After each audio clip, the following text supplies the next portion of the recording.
الحمد لله رب العالمين والصلاة والسلام على أشرف الأنبياء والمرسلين أما بعد دا سلسلة الفقه الجهادي د درسونو په لړۍ کې نن زموږ درس دی د موجوده طاغوتي حکومتونو سره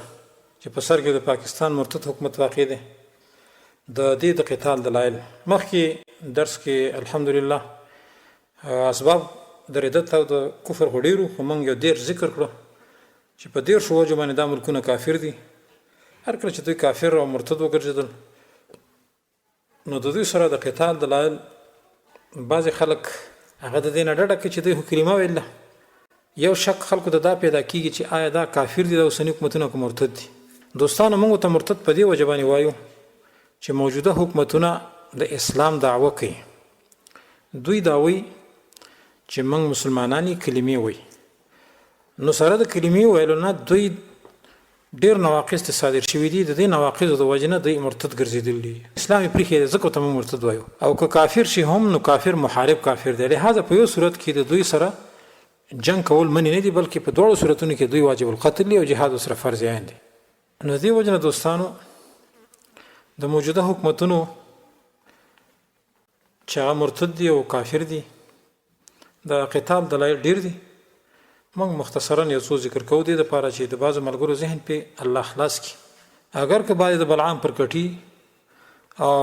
الله بېلارې کړي مولیان او شیخان اوس هم د پاکستان ارتداد نه مني نو خو دې ته به صرف دا جواب وکړم چې کوم دلایل چې تاسو هلته ووایئ هلته کار وکوئ ولې په افغانستان کې نه کوي دلته خو هم مولیان شته زموږ عقیده دا ده چې د دې حکومتونو سره موالات کول په دې حکومتونو کې کار کول د طاغوت نصرت دی او دا په طاغوت باندې ایمان دی دا کفر دی که هغه افغانستان وي که پاکستان وي لهذا چې هلته کفر نشته او په افغانستان کې کفر دی دا نو یو طرفه فیصله کول د الله په نصوصو باندې لوبې کول دي نو د دوی د حکومتونو د قتال دلایل ډیر دي اول دلیل دوستانو الله فرمایي أعوذ بالله من الشيطان الرجيم الذين آمنوا يقاتلون في سبيل الله والذين كفروا يقاتلون في سبيل الطاغوت فقاتلوا أولياء الشيطان إن كيد الشيطان كان ضعيفا یعنی هغه کسان چې ایمان والا دي قتال کوي په لار د الله تعالی کې او هغه کسان چې کافران دي قتال کوي په لار د طاغوت کې پس قتل کړي د شیطان دوستان یقینا مکر د شیطان ضعیف دی سورۃ النساء 6 نمبر آیت دا آیت دلیل چې څوک د طاغوت په لار کې قتال کوي هغه کفار او د شیطان دوستان دي او طاغوت بحث من مخکې درس کې ویلو چې طاغوت کله معبود من دون الله ته وي هغه شی چې د عبادت کې دي شي هغه ته فیصله وړل کې دي هغه طاغوت دی چې د هغې عبادت کې دی شي هغه پرې راضي وي چې په دې کې هغه قوانین او دارنګې دستور او دا رواج نرخ ټول داخلي چې هغې ته خلک فیصلې وړي لکه آیین پاکستاني قانون اساسي نو چې دې دپاره څوک قتال کوي دا د طاغوت دپاره قتال دی او د طاغوت دپاره قتال په نص د آیات سره کفر دی پس هغه څوک چې قتال کوي په دفاع د کافر حاکم او د کافر قانون لکه پاکستاني مرتدین فوز پولیس چې د لړمېکالي قانون نه دفاع کوي ځانونه دې په دفاع کې مرداري چې په دې کې قتال شامل دی بالقول څوک په خوله باندې قتال کوي لکه میډیا اخبار والا درباري خطیبان صحافیان کالم نګاران او نور په خوله دغه قانون مدافعین دي او یا بالفعل قتال کوونکي دي لکه فوز پولیس ملیشه وغیره نو دا آیت صریح دلیل دی دوستانو په کفر د داسې اشخاصو که هغه پولیس وي که ملیشه وي که اردو وي سرکاري خطیبان اخبار والا صحافیان وغیره او دا لازم نه ده چې هر یو د په قتال کې طاغوت نه مباشر وي نه هر یو به جنګ کې شریک نو دا به کافر نه بلکې څوک د دغه حکومت او قانون نه بالرای یا بالمشوره یا بالمال یا بالنفس یا بالواسطه دفاع کوي نو د قاتل فی سبیل الطاغوت دی دوستان او دی به کافری ځکه الله تعالی هغه څوک کافر وګرځول چې څوک اراده د تحاکم طاغوت ته وکړي الله فرمایي یریدون ان یتحاکموا الی الطاغوت دوی اراده لري چې د فیصلې طاغوت ته وشي وړي لانه ده لیکن غواړي چې فیصلې طاغوت ته وشي نو چې صرف په اراده باندې دلته الله دغه خلک کافر وګرځول نو چې څوک د طاغوت په دفاع کې قتال کوي د هغې ساتنه کوي په طریقه اوله سره به کافر مرتد نه وي صریح دلیل دی دوستانو دویم دلیل دوستانو الله فرمایي من کان عدوا لله وملائکته ورسله وجبریل ومیکالا فإن الله عدو للکافرین هغه څوک چې وي دشمن د الله او د هغه د ملایکو او د رسولانو د جبریل او د میکایل نو د غصې نه دې مړ شي یقینا الله دشمن دی د کافرانو مفسرین لیکي یهود چې کله پوه شول چې جبریل هغه ملائک دی چې رسول الله صلی الله علیه وسلم ته وحی راوړي نو ویل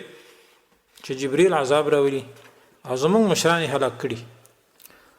او همدې ته وحی راوړي نو موږ ستاسو خبره ځکه نشو منلی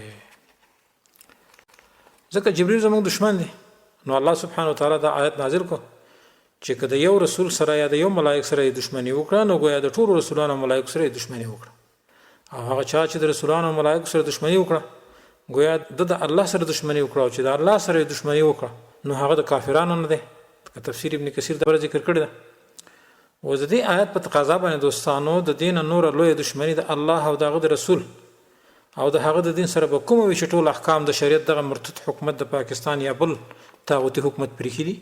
په ځای د برتانیې د کفر قانون لازم ګرځولې. آیا بل لوی دښمنی به د الله او دغه د رسول سره او دغه د دین سره کوم وی چې د الله د دین د شاعر پورې مسخري کوي، حجاب، حدود، ګیره وغیرہ. آیا بل لوی دښمنی به د الله او د رسول او دغه د دین سره کوم وی چې د الله د دوستانو سره دښمنی کوي، هغه په جیلونو کې تعذیبوي، د اسلام په نوم یې په بدردي قتلوي، دا غوي سره قتال کوي. دا ټول صرف د دین په وجه باندې. دا رنګ بل لوی دښمنی به د الله او د رسول او د دین سره کوم وي چې د بيدینۍ، الحاد، علمانیت، کفر، شرک او جمهوریت حمایت کوي، هغه ته ترقی ورکوي، بالمال، بالقول، بالفعل او بالنفس، دا هغه نصرت کوي، د کفر او کفري قوانینو په بقا او د دوام لپاره قتال کوي، د مرتد حکمرانانو نه دفاع کوي. آیا مذکوره کارونه لوی دښمنی ده د الله سره او که صرف د جبرئیل سره؟ آیا دا کارونه د الله او د رسول او د دین سره صریح دښمنی نه ده؟ نو په دې به دا حکومتونه کافر نه وي دوستانو. دریم دلیل دوستانو واورئ. الله سورة مائده کې فرمایي انما جزاء الذين يحاربون الله ورسوله ويسعون في الارض فسادا ان يقتلوا. یقینا جزاء ده کسانو چې د الله او رسول سره جنگ کوي او کوشش کوي په ځمکه د فساد کولو، هغه دا چې دوی د قتل کړي شي. دا آیات د هغه عرینی مبارک نازل شوی چې د رسول الله صلی الله علیه وسلم او کې تختولې وي، شپونکې ول شهید ک. جمهور علما دلته محاربت په دې آیت کې په قطعی طریق سره کوي چې د مسلمانانو لارښ کوي، مسلمان وي او که کافر. فتح الباری وغیرہ دا خبره کړې شیخ الاسلام ابن تیمیه مجموع الفتاوا کې دا ویلي چې دلته مراد قطعی طریق مراد ده. نو ظاهر کړي چې د مسلمانانو د لارو شو کوونکو ته آیات کې محاربین ویل شو چې دا ګوره جنگ کوونکي د الله او د رسول سره د وجه د غلا او سرقینه او دغه غلطه محارب د الله او د رسول وي. نو آیا حکومت یا مرتدین چې د الله او د رسول د دین لارې شو کوي په مړ کولو د احکام د شریعت سره، دا محاربین نوي. او یا هغه څوک به محارب مرتد نوي چې د کفر د اعلا لپاره په ځمکه کې کوشش کوي د کفر قانون د مسلمانانو په معاشره کې د هغوی په اعراض او مالونو او وینو کې نافذوي، دا به زیات او سخت محاربین وي او که صرف د مسلمانانو لارې شو کوونکي محاربین. دا آیت هم ډېر صریح دلیل په کفر او په ارتداد د حکومتونو د قتال باندې. څلورم دلیل دوستانو د سنتونو دلیل واوري. حدیث کې راځي رسول الله صلی الله علیه وسلم تر د عباس ابن عبد المطلب هغه په جنگ بدر کې په زور راوځي، مشرکین ځان سره په زور راوباسي، په مکه کې ایمان راوړ. حدیث صحیح بخاری کې راځي، رقم د حدیث 3013 حدیث. امام ابن حجر اسقلانی رحمه الله فرمای چې عباس په غزوه بدر کې صحابه کرامو د نورو بندیانو سره ژوندې راوستي او مشرکین د ځان سره په زور راوستي. ابن اسحاق ابن عباس حدیث ذکر کوي چې رسول الله صلی الله علیه وسلم د بدر په ورځ خپل صحابه کرامو ته وویل زه د بعضې د بني هاشم سړي پیژنم چې په زور سره ویستل شوي دي، نو چې څوک ستاسو نه یو د هغوی سره ملاقات وکړي نو وژنې دي نه. بیا ابن عباس وایي چې نبی رسول الله صلی الله علیه وسلم وویل ای عباسه د خپل نفس او د دوه ورونو او یو ملګري چې عتبه ابن عمر د هغې فدیه ورکړه ځکه ته د مال والی. عباس رضی الله عنه ورته ویل چې انی كنت مسلما، یقینا زه مسلمانم، ما هلته ایمان راوړی، ولکن القوم استکرهوني، لیکن قوم زه په زور راوستیم. رسول الله صلی الله علیه وسلم ورته وایي الله اعلم بما تقول حقا، الله عالم دی په هغه وینا چې تی کې، ان الله یجزیک، الله به تعالی بدله درکړي، ولکن ظاهرک انک كنت علینا، ظاهر کې ته د دې کافرو په صف کې راغلی، ستا باندې به د کفر احکام جاری کیږي. اوس دا حدیث دلیل دی چې رسول الله صلی الله علیه وسلم احکام د کفارو په عباس باندې په اخیستو د فدیې د بندیانو نه جاری کړ او دا په ظاهر کې کافر معتبر کړ. هر کله چې د کفارو په صف کې د مسلمانانو سره د قتال لپاره راووتلو، د اکراه یعنی د زور دعوی هم کوله چې زه په زور راوستلی شم، لیکن د عباس دغه دعوه معتبره رسول الله نه کړله او معنی ونه ګرځوله په اجرا د حکم د کفر نه په ده باندې. لهذا هغه څوک چې په خپله خوښه باندې د تنخوا دپاره د وطن د ساتلو په نیت باندې د دې کافرو سره وځي او د مسلمانانو خلاف جنگیږي، د هغې خلاف قتال کوي، لکه پاکستاني مرتدین یا افغاني مرتدین د امریکا او د یهودو متحدین وي، او یا د کفارو سره بالقول یا بالفعل نصرت کوي، نو په ده به حکم د کفر نشي کېدی. دا به په طریقه اولا سره کافر نه وي د هغې نه، اگر که ځان ته مسلمانانو یا په زور راوستلی شوي وي. پنځم نمبر کې دوستانو د امت اجماع په دې باندې د چې داسې حکومتونو سره قتال کول لازم او فرض دي. مخکې ذکر شو آیاتونه پیش شو دارنګې د سنتونو دلیل هم موږ ذکر کړ. دا خبره یا ساتل پکار دي چې رسول الله صلی الله علیه وسلم خپل د مرتدین سره قتال نه دی کړی، لیکن صحابه کرامو د هغه د وفات نه بعد د مرتدین سره قتال کړی. د ابوبکر صدیق رضی الله عنه په خلافت کې د مرتدین سره هغه قتال کړی دی او رسول الله صلی الله علیه وسلم فرمایي علیکم بسنتی و سنت الخلفاء الراشدین، یعنی تاسو مې لازم دي زما سنت او د خلفای راشدین سنت. نو پس اجماع د صحابه کرامو دا په کفر د انصار د ائمه الردت لکه د مسیلمه الکذاب او انصار د تیرحی اسدی چې دغه صحابه کرامو د غوی سره جهاد وکړو، د دوی مال غنیمت کړ، خځې ولوین ذکر او د هغوی په مقتولین د ور گواهی ورکړه چې تاسو مقتولین بګوره په ور کې. دا د صحابه کرامو دوی لره علی التعین تکفیر کول چې د دلایل به رسته راځي ان شاء الله. ډیر اوږد حدیث دی د طارق ابن شهاب چې د بزاحه وفد د اسد او غطفان قبیله ابوبکر صدیق ته راغله چې د صلح سوال یې نه وکړ. ابوبکر صدیق دوی د دوه خبرو اختیار من کړ چې تاسو لپاره دوه خبرې دي. نو د دوه خبرو دوستانو دوی لره اختیار ابوبکر صدیق ورکړ، یو دا چې د ټول مال نه به تیریږي یا بس تاسو داسې پاتې کېدل چې ذلیله به یې. نو دغه مرتدین وویل چې حدیث کې یو لفظ راځي چې هغه ته مجلیه وایي چې مجلیه خو پیژنو لیکن دا المخزیه نه پیژنو. نو ابوبکر صدیق ورته ویل چې السلم المخزیه دي ته وایي چې تاسو نه ټول اسلحه او سونه خسل کیږي او څه چې مونږ تاسو نه رارسي هغه غنیمت وي او هغه څه چې تاسو په دغه جنگ کې نیولي د مسلمانانو نو هغه به تر راکوي او زمونږ د مقتولین دیت براکوي او تاسو مقتولین په ور کې او تاسو نه بعضی قوم داسې په پرې خو د لیکيږي چې هغه به د خوانو د لقب سيزي تر دې پوي چې الله تعالی د خپل رسول خلیفہ او مهاجرین ته د دوی د فضیلت وخی. نو ابوبکر صدیق رضی الله عنه چې کله دوی ته دا فیصله پیش کړه دوستانو، نو عمر فاروق رضی الله عنه پاسې دا ویل چې زه هم یو رائے لرم او تاسو سره به یو مشوره وکم. ارچ تا دغه فیصله وکړه اے ابوبکر دا ډیره ښه فیصله ده، خو هر چې زمونږ د شهیدانو دیت دی نو دا صحیح نه دی، ځکه موږ مجاهدینو چې قتال کړي نو د الله په دین باندې موږ شهیدان شویو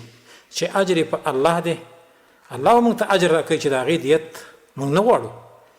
طارق ابن شهاب وی ټول صحابه کرام د عمر فاروق په دې خبره ملګری شول چې دا د خبرو کا نور فیصله ټول د ابوبکر صدیق رضی الله عنه منل شو. امام شوکانی نه الله تعالی کې امام بخاری بعضی الفاظ راخصي وزره 220 نمبر حدیث وفد د بزاخه چې دا قوم د طلحه سدیو چې ابوبکر صدیق رضی الله عنه ورسره قتال کړو. هر کله چې دوی ته شکست ورکونو ابوبکر صدیق ته د وفد د صلح لپاره راولېکو. و دې حدیث کې د ابوبکر صدیق رضی الله عنه دا قول چې وتكون قتلاکم فی النار، یعنی تاسو مقتولین په ور کې او د سره موافقت د عمر فاروق او ټول صحابه کرامو دا اجماع ده چې څوک د طاغوتی حکومتونو سره ملګری وي دا مرتدین او قتال او واجب دی. شیخ الاسلام ابن تیمیه رحمه الله ولأن المرتد لو امتنع بأن يلحق بدار الحرب أو بأن يكون المرتدون ذوي شوكة يمتنعون بها عن حكم الإسلام فإنه يقتل قبل الاستدابة بلا تردد. صار المسلوك لكي درس او دویش صفحه. یعنی ځکه مرتد کچیرته دار حرب ته وتښتیدلو او یا مرتدین د قوت ولو لکه نن چې پاکستانی مرتدین دي یا نور حکومتونه دي چې د اسلام حکم یې منع کولو نو دی به مخکې د توبې نه قتلول شي بغیر د شک نه. بچ دا مرتدین دي دلته توبه خاص به نه کوي چې توبه وباسي یا نه وباسي. نو خلاصه دا شو که مرتدین د قوت ولو لکه پاکستانی یا نور مرتدین چې د خپل زور د اسلام او مجاهدینو خلاف استعمالوي نو بغیر توبې نه به دوی قتلول شي. دوی نه به توبې طلب نشي کولای. البته هغه مرتدین چې هغه باندې قدرت وي د وجلو نو هغه ته به توبې پیشکش کولای شي. شیخ الاسلام ابن تیمیه وایي على ان الممتنع لا يستطاع وانما يستطاع المقتول عليه، یعنی هغه مرتد چې قوت ولوي طلب د توبې به ترې نشي کېدی او یقینا طلب د توبې به د هغه مرتد نه کېدی شي چې پر قدرت د حد لګول وي. دا پنځم دلیل دوستانو. شپږم دلیل یو فقهي قاعده دغه ده چې کومه ډله قدرت ولوي او طائفه ممتنعه وي، یعنی په زور سره د خپل قانون نه دفاع کوي د کفر د قانون نه اسلام نه پریدي نو په دغه ډله کې فرد لري حکم رئیس ته دغه طائفي وي. لکه د پاکستان مرتد حکومت چې یو طائفه ممتنعه ده شریعت تنفیذ ته نه پریدي نو دغه مرتد طائفي هر فرد لري حکم د رئیس او قائد وي. که رئیس جمهوریت ار یو نو اوس زرداری مرتد قائد دی یاد ته قرضه نو ته حکومت کې چې څه دی او دا حکومتونه منل دي نو حکم به عین د رئیس جمهور وي. دا فقهي قاعده دوستانو. لکه تویل حی اسدی او مسیلمه الکذاب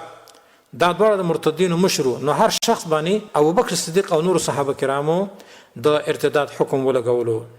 د دې قاعدې دلایل واورئ دوستانو. اول دلیل الله فرمای ان فرعون وهامان وجنودهما كانوا خاطئين، یعنی فرعون او هامان او داغي لخرې وی خطاکاری. بل ځای الله فرمای فاخذناه وجنوده فنبذناه في اليم، پس ونیول دوی منګه او داغه لخر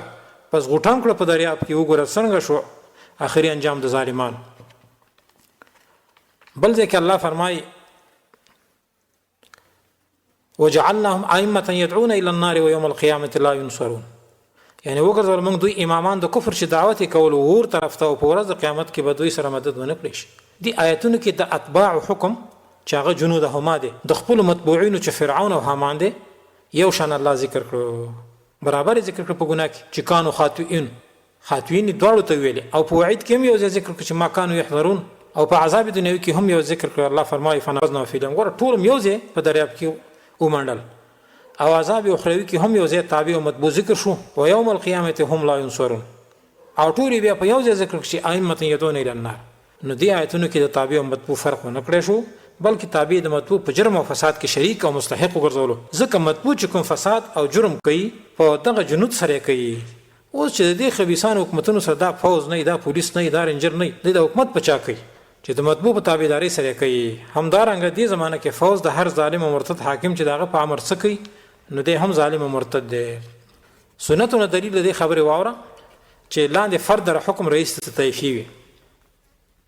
مخکې د عباس بن عبد المطلب حدیث ذکر شو چې رسول الله صلی الله علیه وسلم په خپل تر عباس باندې حکم د کفارو ولګول چې هغه د بدر په ورځ د مشرکین په صف کې راوتلی، اگر چې دعوی د اسلام او اکراه کوله او په دواړو خبرو کې صادق هم، لیکن رسول الله صلی الله علیه وسلم دغه حکم په د باندې صرف مجرد فعل سره نه په نظر کولو د عقیده ته چې راسته عقیده خو سید اسلام و دي ته ونه کتل، بلکې صرف ظاهر ته وخت چې ته ظاهر کې د کافر مرګره. نو دا دلیل دی چې فرد در حکم دی د رئیس ته طایفه متنی او مشر دغه طایفه لره. ځکه د حدیث کې د عباس رضی الله عنه حکم د نور کفارو په شان معتبر کړ شو، ځکه چې رئیس ته طایفه کافرو نو دی هم په حکم د کافرو کې رسول الله صلی الله علیه وسلم اجماع د صحابه کرام هم لکه ابوبکر صدیق چې د طلحه اسدی او د مسلمه الکذاب او کشرانو باندې حکم د دې مشرانو ولګو. نور دلایل هم شته په کفر د طاغوتی حکومتونو لکه د پاکستان یا د افغانستان مرتد حکومتونه، او د مذکوره دلایل نه ثابت شو چې هر یو دغه دلیل نه مکافر دی بذاته. مؤمن او مسلم ته شاید چې یو هم کافی، خو په دغه خبيث حکومت کې ډیر مناطات یعنی اسباب د کفر جمع دي چې هر یو مکافر دی.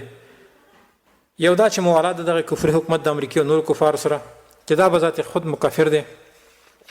دویم دا چې طاغوت پلان کې د خبيث او مرتد حکومتونو قتال کول چې دوی خپل کفر قانون دفاع کوي، دغه دفاع کې ځانونه مالونه ازارنګ نفسونه خرج کوي چې دا به ځان ته مکافر دی. ولذین کفروا یقاتلون فی سبیل الطاغوت. دریم دغه خبيث حکومتونو دښمنی د الله او د رسول او د هغه د دین سره چې دغه مرتد حکومت د اسلام او د مسلمانانو په ضد کې د شریعت د ختمولو لپاره جنگ دوی روان کړی دی. د هغې لپاره هر قسم مالی، فوزي، استخباراتي او میډیا قوت یې په کار اچولی چې دا یو هم د ارتداد او کفر لپاره کافي دي. امام ابن حزم وی د هجرت بحث کوي به وي فإن كان لا يقدر على الخروج من هنالك لثقل ظهر أو لقلة مال أو لضعف جسم أو لامتناع طريق فهو معذور، فإن كان هنالك محاربا للمسلمين معينا للكفار بخدمة أو كتابة فهو كافر. یو لسم جلد محلات 200 صفحه. یعنی که چېرته دی په وتلو دغه ځای نه قادر نه یو سړی یو ځای کې اوسېږي او د کفارو ملک وي یا دروند وي یا یې مال کم وي یا مریض او یا ورته لاره معلومه نه نو دی معذور دی.